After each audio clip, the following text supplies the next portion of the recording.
So hello friends, welcome to the chapter number 10 of the first part of the Shiva trilogy, that is Immortal of the Melwas, and the name of the chapter is The Hooded Figure Returns. So the hooded figure is the man who previously fought with Shiva and Sati. The attack was primarily on Sati and Shiva just defended her by fighting with the hooded figure, and that hooded figure was the leader of the Chandravanshi army and from the people. So how did the hooded figure return? So there was a royal caravan being carried by the in that there were Sati, Virini, Shiva and Nandi, and all the Arishtanemi army was there. So they were they became aware of the fact that there was to be the attack from the Chandravanshi army, and the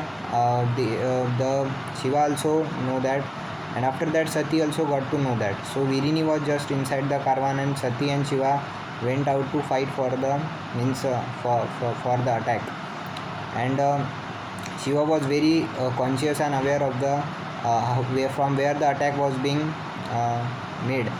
So some of the Arishtanemi soldiers were mistaken by the fact that there's a particular direction that the Chandravanshi army had to be coming, and after that most of the soldiers went from the wrong side, from where the army wasn't coming, that the attack was not going to happen.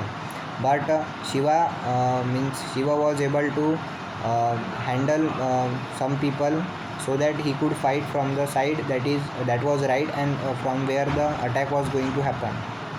So there all the war happened, and Sati was this time also protected by Shiva. Shiva first of all he knew that the primary target of the Chandravanshi army was just Sati. They had just came to kidnap her and use her as a leverage to make make domination over the Suryavanshi army. And first of all they were expecting Daksha, but as you know that Daksha was there in the mainland with Brahaspati, and he had to stay there for 2 days more with Parvateshwar and all the people.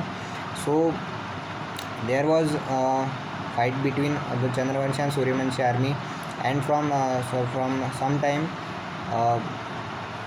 most of the Chandravanshi people were killed, and Suryavanshi defeated them as the Arishtanemi army that had gone from wrong side, they came back because they knew that there was no attack from that side. So the Chandravanshi people became afraid of the fact that they would all be killed. So the leader, that is the hooded figure, ordered to go back, and after that there was a visit from Daksha, because he came to know that the royal caravan had been disrupted by the Chandravanshi army.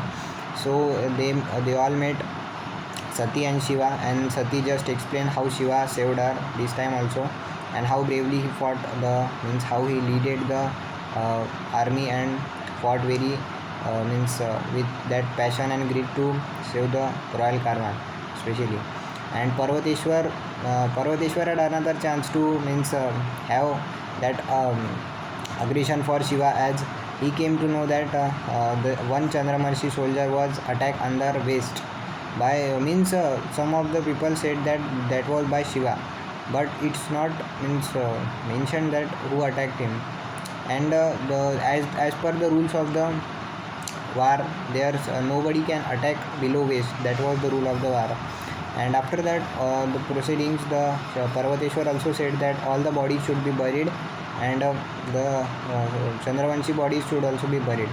And after that there's Shiva had the habit of smoking the chillam, and Brahaspati had the conversation with Shiva that he shouldn't do that, because that is a wrong habit, and also there are some bad consequences of the habit.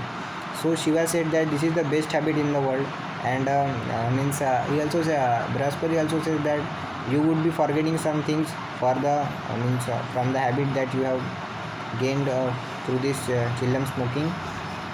And so Shiva replies that this is exactly why it is good, my friend. No idiot who smokes this is scared of forgetting. So the means Brahaspati just looks at Shiva very sharply and imagines that how much pain that man has lived through, so that he is just addicted to that weed. So that's the end of the chapter. The hooded figure returns. I am somewhat you can just that is the end of the chapter, and I will return in the 11th chapter. Thank you.